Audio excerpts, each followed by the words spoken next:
so what we're hearing is that the Prime Minister has already reached the venue anytime now. We will have him on stage, our gala keynote session, befitting that our two-day conclave concludes with no one else but the man who's driving the India moment, the Prime Minister Narendra Modi.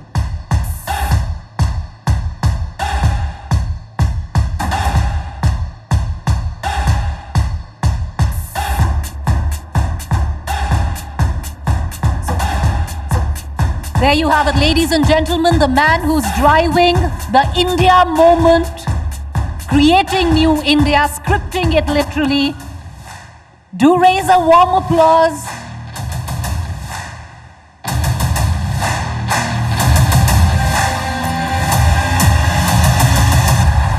विश्व भारत की तरफ गर्व से देख रहा है। Prime Minister, our honorable Prime Minister Narendra Modi. समस्याओं का समाधान भारत की धरती पर दुनिया खोजने लगी है दोस्तों। May I please Our invite... partnership is more than just what we do. It's about who we are. Prime Minister Modi is one of those people in the world who is capable of conducting an independent foreign policy in the interest of its nation. While others chose to withhold supplies, India's vaccine outreach exemplified its principles of equality and mutual benefit. India deserves to be called a bright spot on this otherwise darker horizon.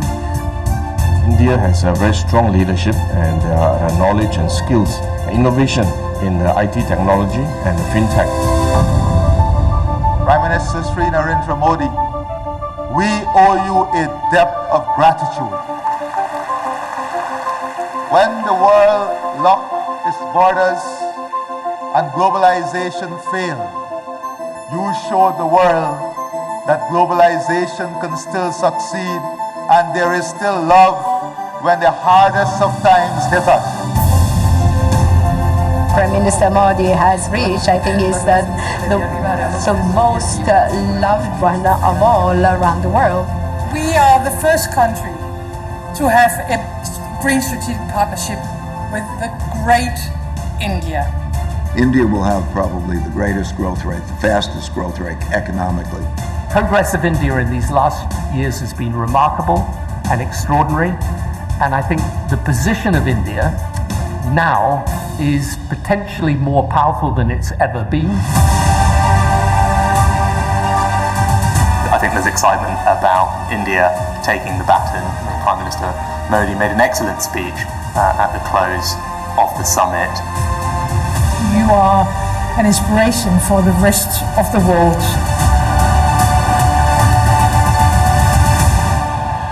Ladies and gentlemen, driving the India moment.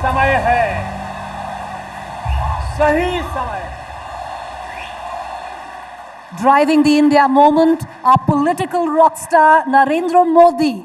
May I please invite our chairman and editor-in-chief, Mr. Arun Puri, to come up and say a few words, sir.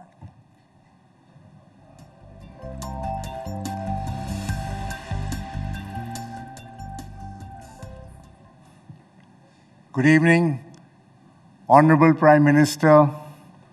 आपका हार्दिक स्वागत है।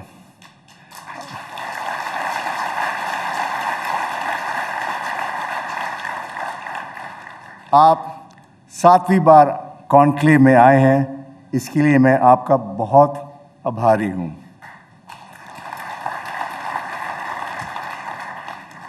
प्रधानमंत्री जी, in the last 9 years, we all know you have transformed the country with your exemplary hard work, good innovative schemes, and new initiatives. Your global outreach has been unprecedented. So a lot is known about your life. So, honored guests, I would like to mention just 2 aspects about the Prime Minister which I have observed. First, that he's very far-sighted. Somebody who works for him told me that while his team is still collecting the dots, the Prime Minister has already connected the dots.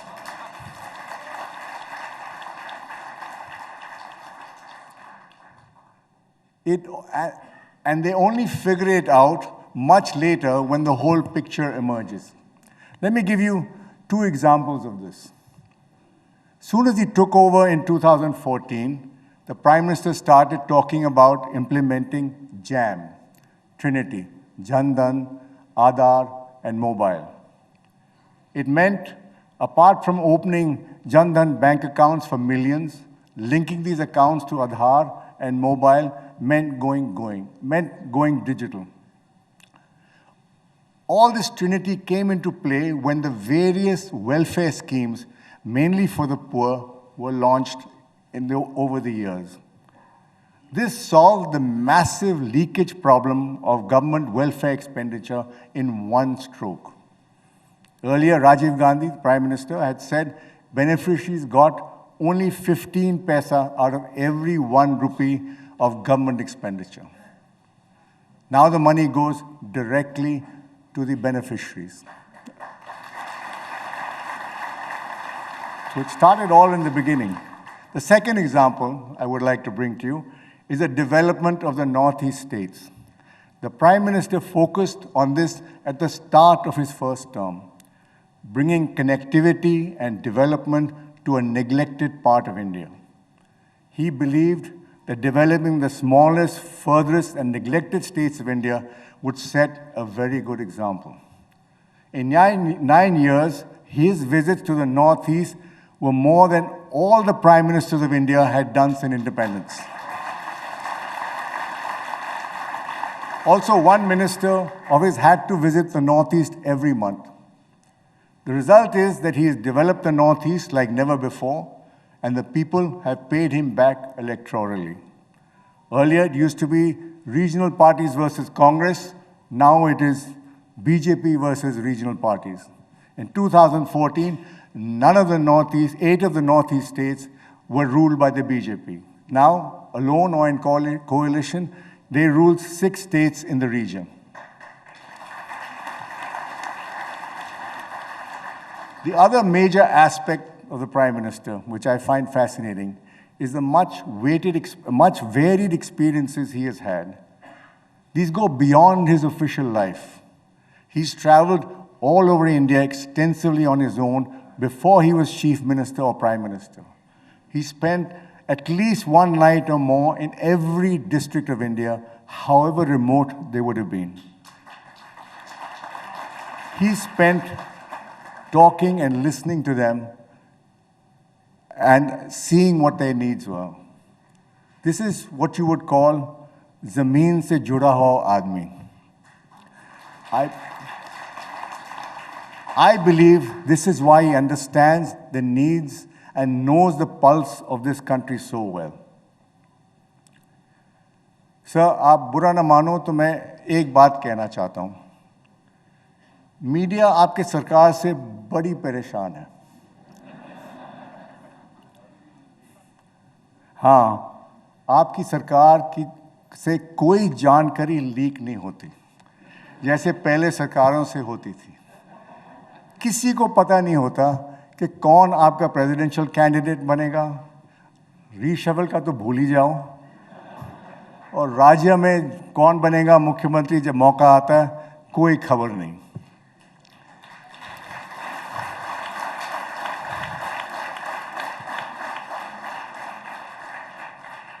गुस्ताखी माफ. मैं ये भी सोचा शायद आपका इसका ये जवाब क्या देंगे. मैं बोलूं? आप बोलेंगे अरुण भाई मैं आपकी दुकान क्यों चलाऊं.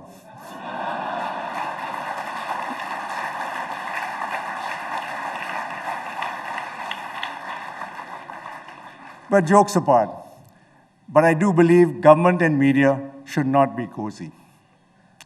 Sir, you came to the conclave in March 2013 as the Chief Minister of Gujarat. You won the 2014 general election handsomely and became the Prime Minister. Then you came to the conclave in March 2019, and you were re-elected as Prime Minister in May 2019 with an even bigger majority. Sir, you could say maybe we are your lucky charm.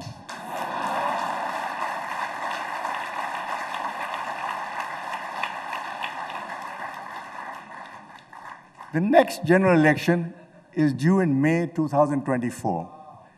As I said, you're a far-sighted person. So you should come again for the India Conclave in March 2024, just to be sure. Pradhan Mantri ji, this conclave is about the India moment. You are the man of the moment. May I request you to deliver your speech. Dhanyavad.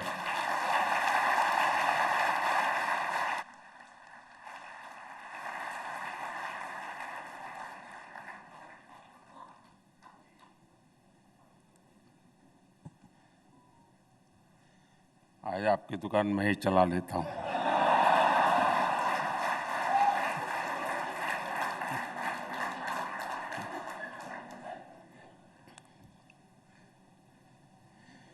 India today conclave में जुड़े सभी महानुभावों को मेरा नमस्कार।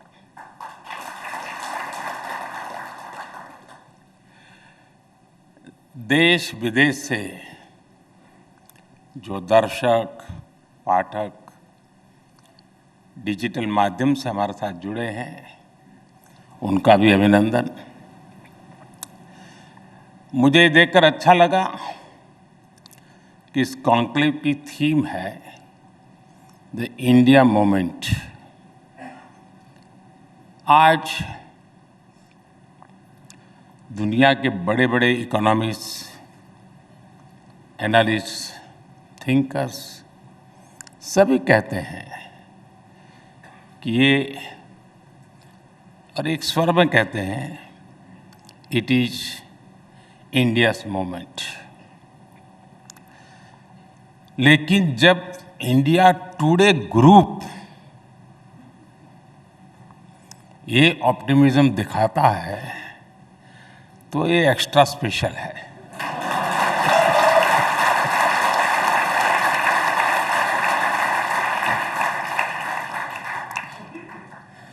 वैसे मैंने 20 महीने पहले लाल किले से कहा था, यही समय है, सही समय है। लेकिन यहाँ पहुँचते पहुँचते 20 महीने लग गए।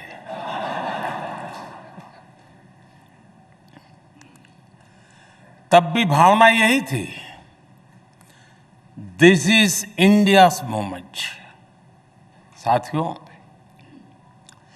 किसी भी राष्ट्र की विकास यात्रा में अनेक उतार चढ़ाव आते रहते हैं, कई पड़ाव आते हैं। आज 21वीं सदी के इस दशक में भारत के सामने जो टाइम पीरियड आया है, ये अभूतपूर्व है। आज के कुछ दशक पहले जो देश आगे बढ़े, कई देश आगे बढ़े हैं, विकसित हुए, लेकिन उनके सामने स्थितियां बहुत अलग थी। एक तरह से उनका मुकाबला खुद से ही था, उनके सामने इतनी प्रतिस्पर्धा नहीं थी। लेकिन आज जिन परिस्थितियों में भारत आगे बढ़ रहा है, वे चुनौतियां बहुत ही अलग है, बहुत ही व्यापक है, विविधताओं से भरी हुई है। आज इतने सारे ग्लोबल चैलेंजेस हैं। अब देखिए, 100 साल में आई सबसे बड़ी महामारी, सबसे बड़ा संकट है। 2 देश महीनों से युद्ध में है। पूरी दुनिया की सप्लाई चेन अस्त व्यस्त है। उस स्थिति में, इस बैकग्राउंड को सोचिए, उस स्थिति में द इंडिया मोमेंट की बात होना सामान्य नहीं है।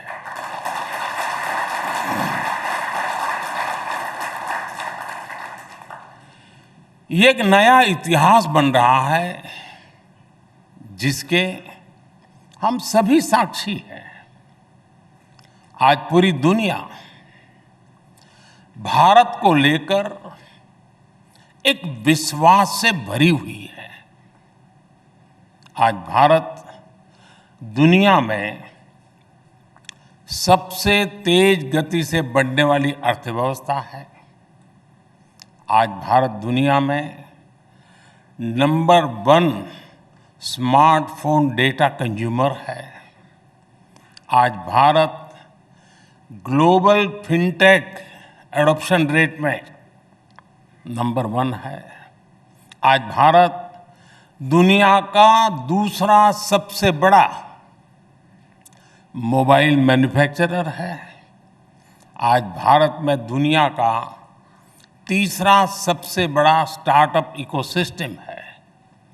ऐसी कितनी ही बातों पर चर्चा होती रही है। लेकिन चलो, पुरानी बातें कभी किसी को जरूरत पड़ेगी तो खोद के निकालेगा। लेकिन मैं अभी अभी की बात करना चाहता हूं आज, और वो भी 2023 की। 2023 के 75 दिन हुए हैं।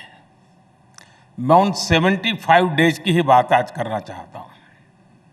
इन 75 दिनों में देश का ऐतिहासिक ग्रीन बजट आया। इन 75 दिनों में कर्नाटका के शिवमोगा में एयरपोर्ट का लोकार्पण हुआ। इन 75 दिनों में मुंबई में मेट्रो रेल का अगला फेज शुरू हुआ। इन 75 दिनों में देश में दुनिया का सबसे लंबा रिवर क्रूज चला। बेंगलुरु मैसूरू एक्सप्रेसवे शुरू हुआ। दिल्ली मुंबई एक्सप्रेसवे का एक सेक्शन शुरू किया गया। मुंबई से विशाखापट्टनम से वंदे भारत ट्रेनें चलनी शुरू हुई। आईआईटी धारवाड़ के परमानेंट कैंपस का लोकार्पण हुआ। भारत ने अंडमान और निकोबार द्वीप समूह के 21 द्वीपों को परम वीर चक्र विजेताओं के नाम किया। साथियों, इन 75 दिनों में ही भारत ने पेट्रोल में 20% इथेनॉल की ब्लेंडिंग करके E20 फ्यूल लॉन्च किया है। इन 75 दिनों में ही तुमकुरू में एशिया की सबसे बड़ी आधुनिक हेलीकॉप्टर फैक्ट्री का लोकार्पण हुआ है। एयर इंडिया ने दुनिया का सबसे बड़ा एविएशन ऑर्डर दिया है। इन 75 दिनों में ही भारत ने ई संजीवनी के माध्यम से 10 करोड़ टेली कंसल्टेशन का मुकाम हासिल किया है। इन 75 दिनों में ही भारत ने 8 करोड़ नए टैप वाटर कनेक्शन देने का मुकाम हासिल किया है। इन 75 दिनों में ही यूपी उत्तराखंड में रेल नेटवर्क के 100% इलेक्ट्रिफिकेशन का काम पूरा हुआ है। साथियों, इन 75 दिनों में कूनो नेशनल पार्क में 12 चीताओं का नया बैच आया है। भारतीय महिला टीम ने अंडर 19 क्रिकेट में T20 वर्ल्ड कप जीता है। इन 75 दिनों में देश को 2 ऑस्कर जीतने की खुशी मिली है। साथियों, इन 75 दिनों में हजारों विदेशी डिप्लोमेट्स और विभिन्न संस्थाओं के प्रतिनिधि G20 की बैठकों में हिस्सा लेने के लिए भारत आए। इन 75 दिनों में G20 की 28 अहम बैठकें हुई हैं, यानी हर तीसरे दिन एक बैठक। इसी दौरान एनर्जी समिट हुई। आज ही ग्लोबल मिलेट्स कॉन्फ्रेंस हुई है। हमने देखा बेंगलुरु में हुए एयर इंडिया में हिस्सा लेने के लिए 100 से ज्यादा देश भारत आए। इन 75 दिनों में ही सिंगापुर के साथ यूपीआई लिंकेज की शुरुआत हुई। इन 75 दिनों में ही तुर्की की मदद के लिए भारत ने ऑपरेशन दोस्त चलाया। अब से कुछ घंटे पहले ही भारत बांग्लादेश गैस पाइपलाइन का लोकार्पण हुआ। ये 75 दिनों की ही इतनी लंबी लिस्ट है कि समय कम पड़ जाएगा।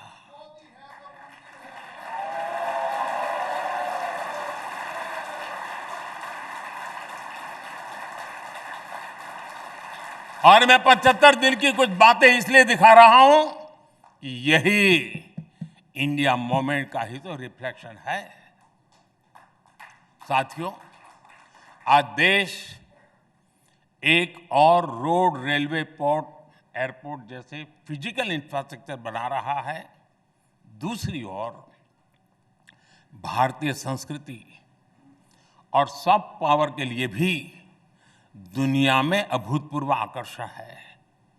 आज योग पूरी दुनिया में लोकप्रिय हो चुका है। आज आयुर्वेद को लेकर उत्साह है, भारत के खान पान को लेकर उत्साह है। आज भारतीय फिल्में, भारतीय संगीत नई ऊर्जा के साथ लोगों को अपना दीवाना बना रहे हैं। हमारे मिलेट्स, श्री अन्न भी पूरी दुनिया में पहुंच रहे हैं। बात चाहे इंटरनेशनल सोलर अलायंस की हो या Coalition for Disaster Resilient Infrastructure की हो, विश्व आज इस बात को महसूस कर रहा है कि भारत के आइडियाज और भारत का सामर्थ्य ग्लोबल गुड के लिए है। इसलिए आज विश्व कह रहा है, दिस इज इंडियाज मोमेंट।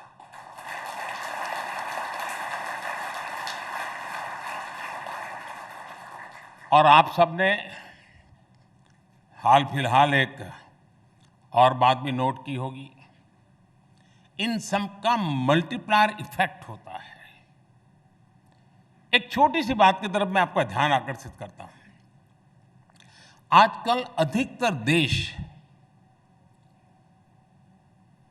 जब में मुझे मिलना होता है या उनका भारत आना होता है या भारत का किसी का वहाँ दौरा होता है, आपने मार्क किया होगा हर देशों में स्पर्धा चल पड़ी है कि भारत से चोरी की गई जो प्राचीन मूर्तियां हैं ना, वो खुद ब खुद हमको देते हैं, ले जाइए। क्योंकि अब उनका भरोसा हुआ है कि इसका सम्मान भी वहीं अब संभव है। यही तो मोमेंट है। और ये ऐसे ही नहीं हो रहा है दोस्तों। आज के इंडिया मूवमेंट की सबसे विशेष बात यह है कि आज इसमें प्रॉमिस के साथ साथ परफॉर्मेंस भी जुड़ गई है। यहां इतने वरिष्ठ लोग बैठे हैं। आपने तो 2014 से पहले की हेडलाइंस लिखी है, पढ़ी है, रिपोर्ट की है, और तब मेरा जैसा कोई दुकान चलाने वाला नहीं था। पहले क्या हेडलाइंस होती थी? इस सेक्टर में इतने लाख करोड़ रुपए का घोटाला, भ्रष्टाचार के विरुद्ध जनता सड़कों पर उतरी। आज क्या हेडलाइन होती है? भ्रष्टाचार के मामलों में एक्शन के कारण भयभीत भ्रष्टाचारी लामबंद हुए, सड़कों पर उतरे।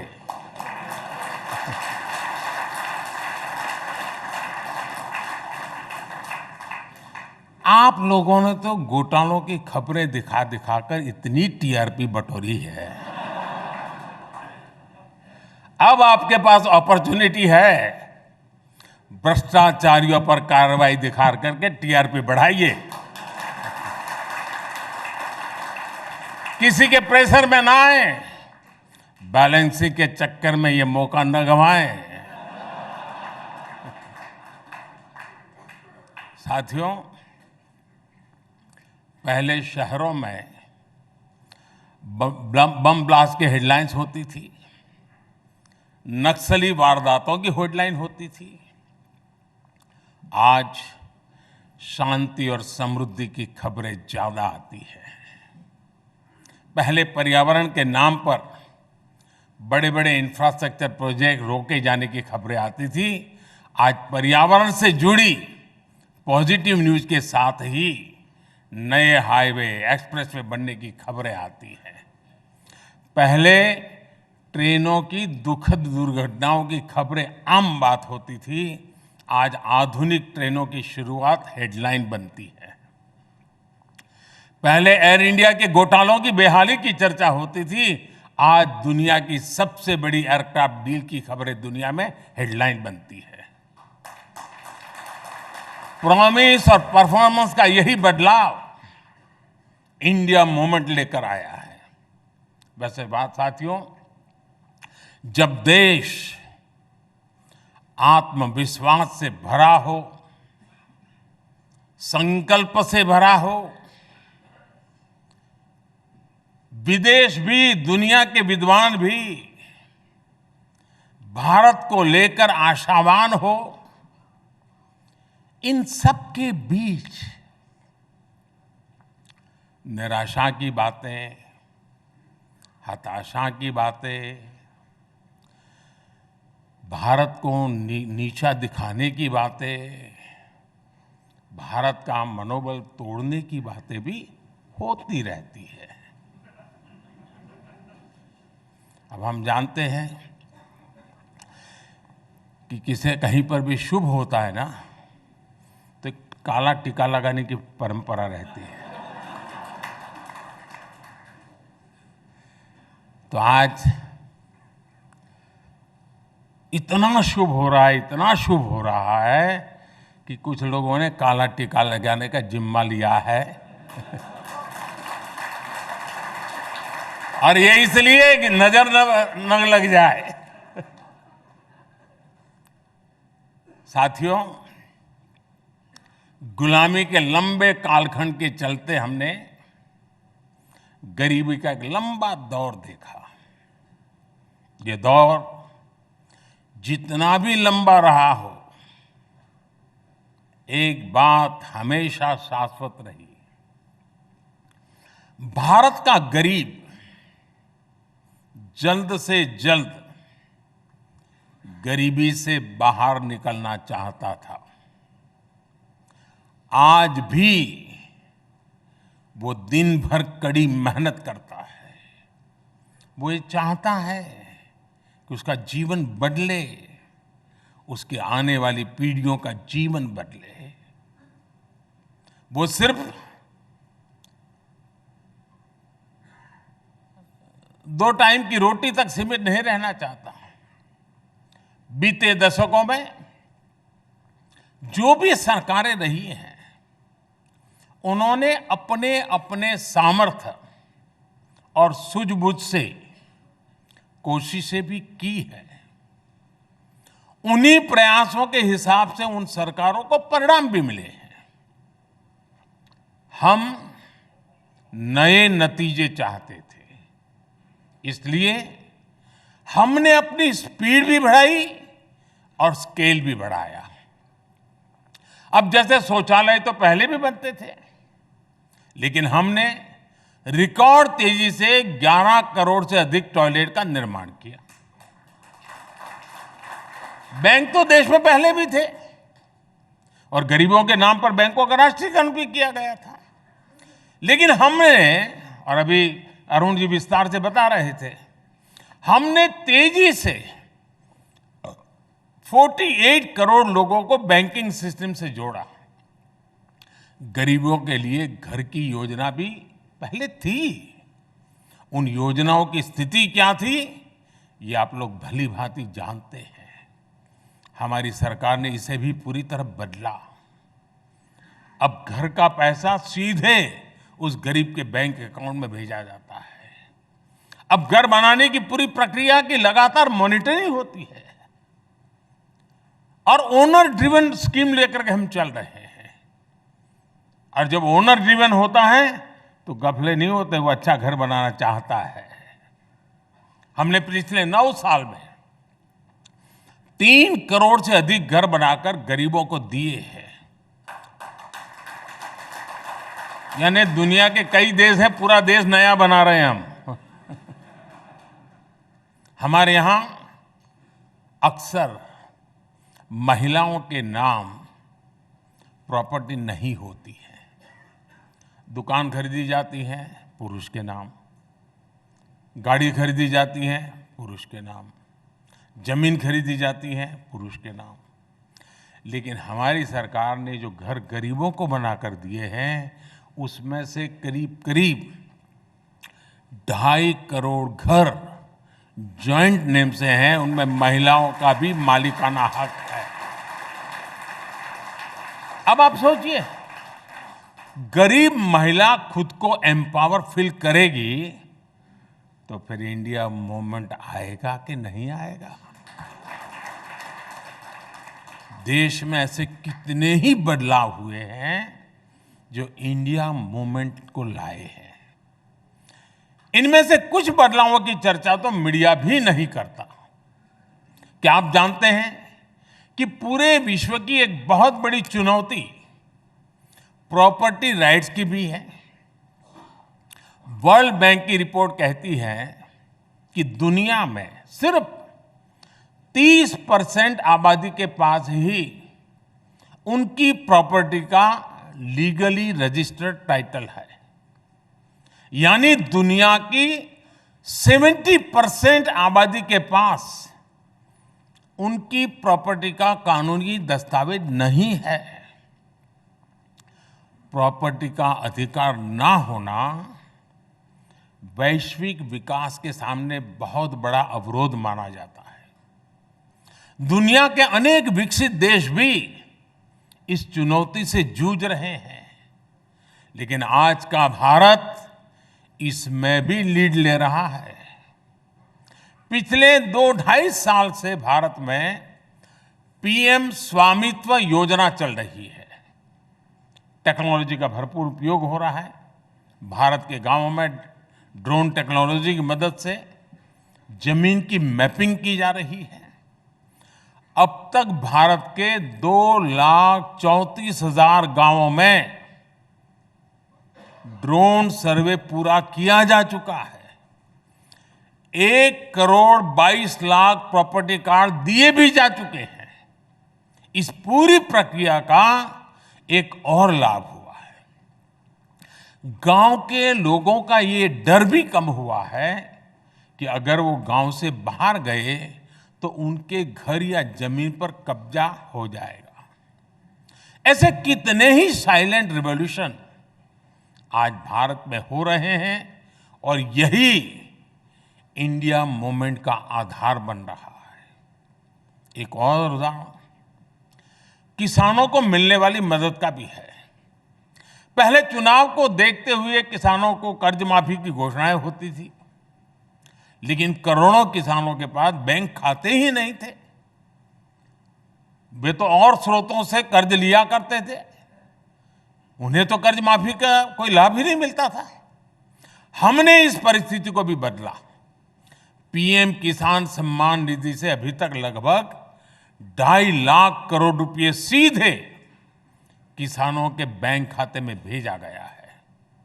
इसका लाभ देश के उन 11 करोड़ छोटे किसानों को हुआ है जिन्हें पहले कोई पूछता नहीं था। साथियों, किसी भी देश की प्रगति में नीति निर्णयों में ठहराव, स्टैग्नेशन, स्टेटस को एक बहुत बड़ी बाधा होता है। हमारे देश में भी पुरानी सोच और अप्रोच के कारण, कुछ परिवारों की लिमिटेशंस के कारण एक लंबा ठहराव रहा। देश को आगे बढ़ना है तो उसमें हमेशा गतिशीलता होनी चाहिए, साहसिक निर्णय शक्ति होनी चाहिए। देश को आगे बढ़ना है तो उसमें नयापन स्वीकार करने का सामर्थ्य होना चाहिए, उसमें प्रगतिशील मानसिकता होनी चाहिए। देश को आगे बढ़ना है तो उसे अपने देशवासियों की क्षमताओं पर, उनकी प्रतिभा पर भरोसा होना चाहिए और इन सब से ऊपर देश के संकल्पों और सपनों पर देश की जनता का आशीर्वाद होना चाहिए। लक्ष्यों की प्राप्ति में जनता की सहभागिता होनी चाहिए। सिर्फ सरकार और सत्ता के माध्यम से समस्याओं का समाधान खोजने का रास्ता बहुत ही लिमिटेड रिजल्ट देता है। लेकिन जब 130 करोड़ देशवासियों का सामर्थ्य जुटता है, जब सबका प्रयास लगता है, तो फिर देश के सामने कोई भी समस्या टिक नहीं पाती। इसके लिए देश के लोगों का सरकार पर भरोसा उतना ही जरूरी है। मुझे संतोष है कि आज देशवासियों में ये विश्वास जगा है कि सरकार को उनकी परवाह है।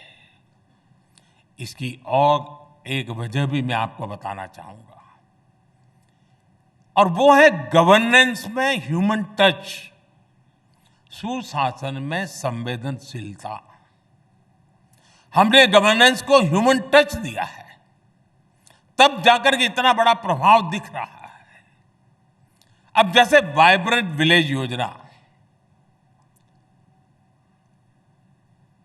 दशकों तक बॉर्डर के हमारे गांवों को आखिरी गांव माना गया। हमने उन्हें देश का पहला गांव होने का विश्वास दिया। हमने वहां विकास को प्राथमिकता दी।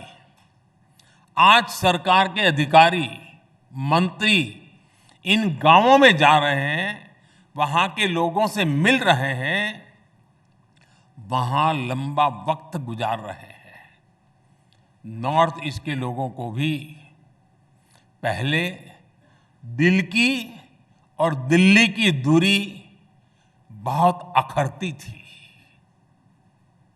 हमने यहां भी गवर्नेंस को ह्यूमन टच से जोड़ा। अब केंद्र सरकार के मंत्री, जैसे अरुण जी ने बड़े विस्तार से बताया, नियमित रूप से नॉर्थ ईस्ट का विजिट करते हैं, और वो भी स्टेट कैपिटल पर नहीं, डिटेल इंटीरियर में जाते हैं। मैं भी नॉर्थ ईस्ट जाने की हाफ सेंचुरी मार चुका हूं।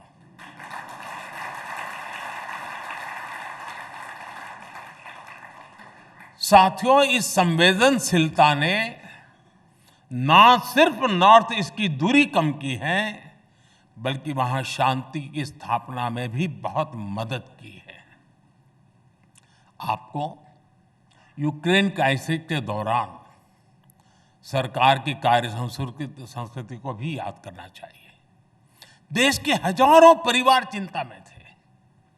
हमने करीब करीब 14,000 परिवारों से कनेक्ट किया। हर घर में सरकार का एक प्रतिनिधि भेजा, उन परिवार के अंदर बीच बैठा, सरकार के व्यक्ति के रूप में बैठा।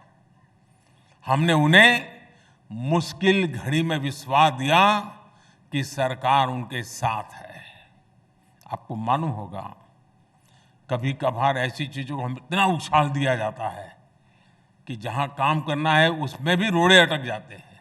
और इसलिए हमने पहला काम किया, जाओ भाई उस परिवार में जाके बैठो, उनको रेगुलरली कम्युनिकेट करो। और इसके कारण देश के सब आश्वस्त हुए लोग कि ठीक है भाई, बच्चा वहां है, अभी इस स्थिति में है, कल आएगा, परसों आएगा, इस स्थिति बनाई। मानवीय संवेदनाओं से भरपूर ऐसी गवर्नेंस से इंडिया मूवमेंट को एनर्जी मिलती है।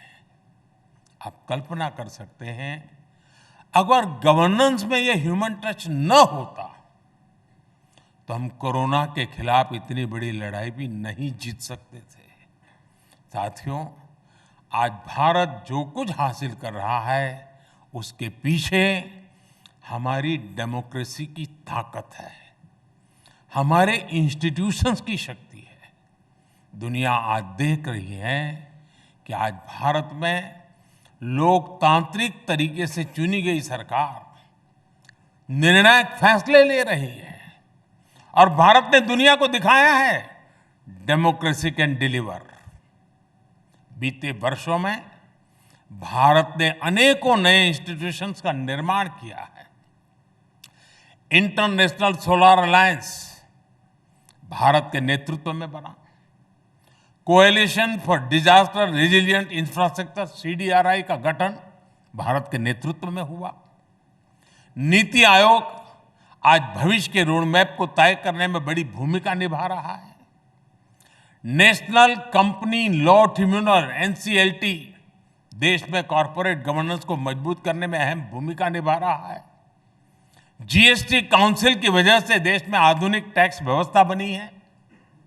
दुनिया देख रही है कि कैसे भारत में ज्यादा से ज्यादा लोगों की लोकतांत्रिक भागीदारी बढ़ रही है।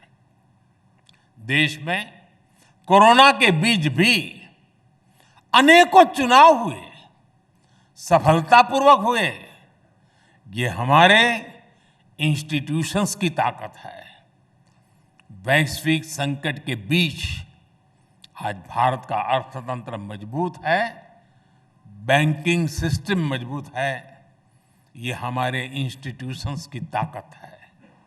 हमने दूर सुदूर तक कोरोना की वैक्सीन पहुंचाई, 220 करोड़ से अधिक डोज लगवाई, ये हमारी इंस्टीट्यूशंस की ताकत है।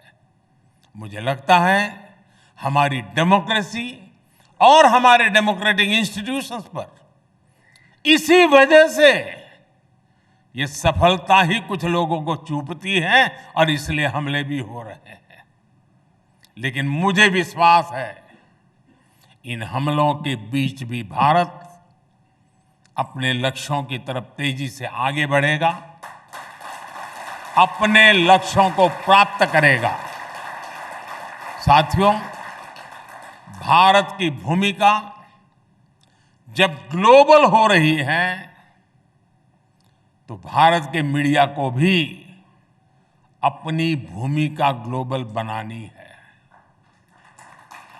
सबका प्रयास से ही इंडिया मूवमेंट को हमें सशक्त करना है। आजादी के अमृत काल में विकसित भारत की यात्रा को सशक्त करना है। मैं एक बार फिर अरुण जी का, इंडिया टुडे ग्रुप का, मुझे यहाँ आने का अवसर दिया, बात करने का अवसर दिया, इसलिए उनका मैं धन्यवाद करता हूँ। और 2024 में निमंत्रण का जो साहस दिखाया,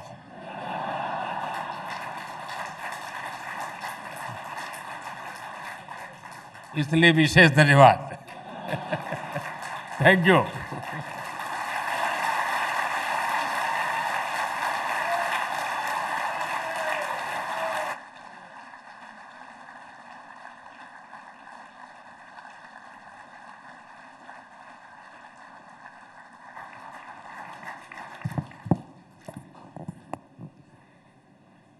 Thank you, Prime Minister.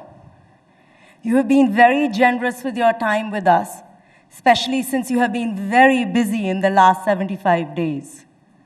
I would like to add to the achievements of the last 75 days that in the India moment, you have also added for us the India Today moment. So thank you very much. This is your 7th time at the India Today conclave. The conclave has been a very keen and up-close witness to your phenomenal rise. As part of the discipline to hosting you, I spent time going over the past conclaves. What struck me was your conviction and your deep commitment to your values and your cause.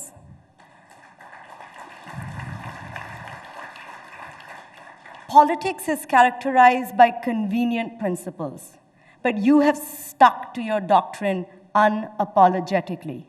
This, to me, is the secret of your success. What I also now have a greater admiration for is that you laid out your vision and you followed the path and you've emerged as the most popular leader we have ever seen, but on your own terms, as you are.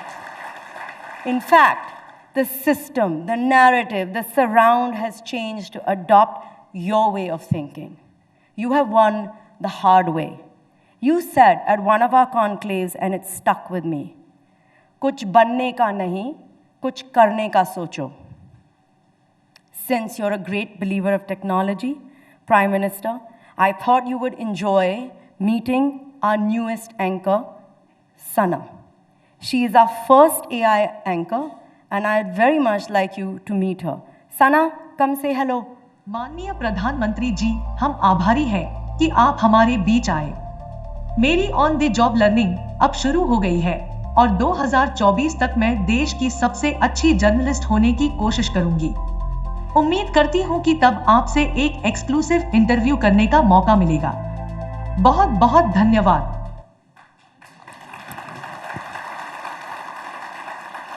Thank you, Sana. I'm sorry, Prime Minister, she is very ambitious. I'm sure, PM, you already have a few AI spokespersons in the making, ready for me, and I will be welcoming them in the Aaj Tak AI newsroom. We have an exciting 18 months coming up. Nothing excites politicians and journalists more than an election. In that, we are fully united. May the best team win. Until next time, good night and good luck.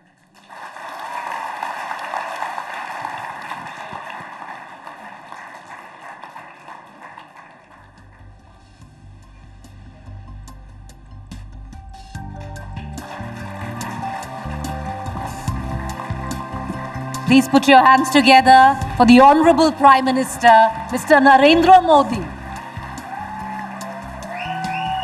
Thank you, sir. Thank you. Thank you for gracing us for the 7th time in 20 years of the India Today conclave.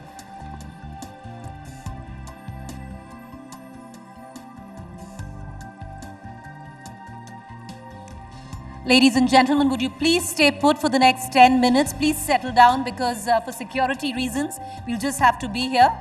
Give us about 10-15 minutes. Do bear with us. Do settle down. This is don't try and make your way outside right now. Please, everybody just sit down for the next 10 minutes. Spectrum of speakers on these subjects.